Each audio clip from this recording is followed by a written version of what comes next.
దేవుని వాక్యం చదువుకుందాం. ఇర్మియా గ్రంథము 29వ అధ్యాయము 11వ వచనము.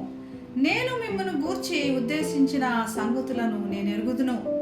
రాబో కాలమందు మీకు నిరీక్షణ కలుగునట్లుగా అవి సమాధానకరమైన ఉద్దేశములే కానీ హానికరమైనవి కావు.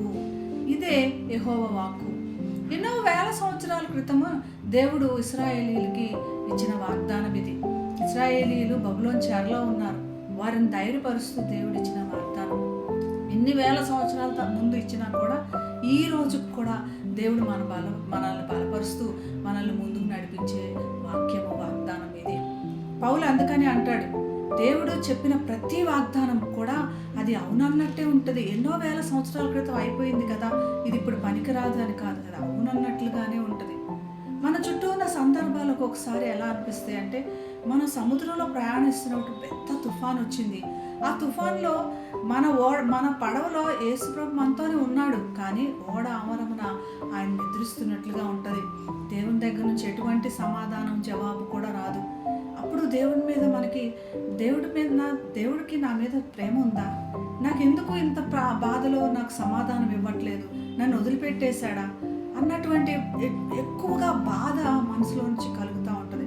కానీ యేసుప్రభు ఏమన్నాడు తెలుసా, ఈ లోకంలో మీకు శ్రమలు కలుగుతాయి, భయపడకండి, ఈ లోకాన్ని నేను జయించాను అని చెప్తున్నాడు. ఆ జయించిన దేవుడే మనతో ఉన్నప్పుడు ఈ లోక శ్రమల గురించి మనం ఎందుకు భయపడాలి?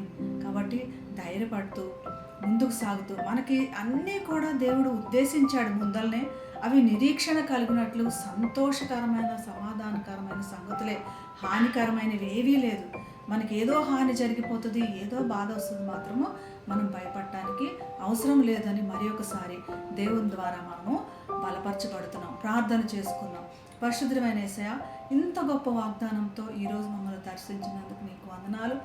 ఏ విషయం కూడా మా చుట్టూ జరుగుతున్న ఎటువంటి పరిస్థితి మాకు హాని కలుగుతుంది అని మేము అనుకుంటున్నప్పటికీ అది హానికరమైనది కానే కాదు, మీకు సమాధానకరమైనది అని మీరు చెప్తూ మమ్మల్ని ధైర్యపరుస్తున్నందుకు నీకు వందనాలు ప్రభువా.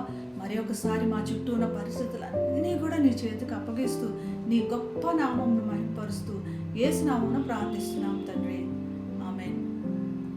Have a blessed day. God bless you.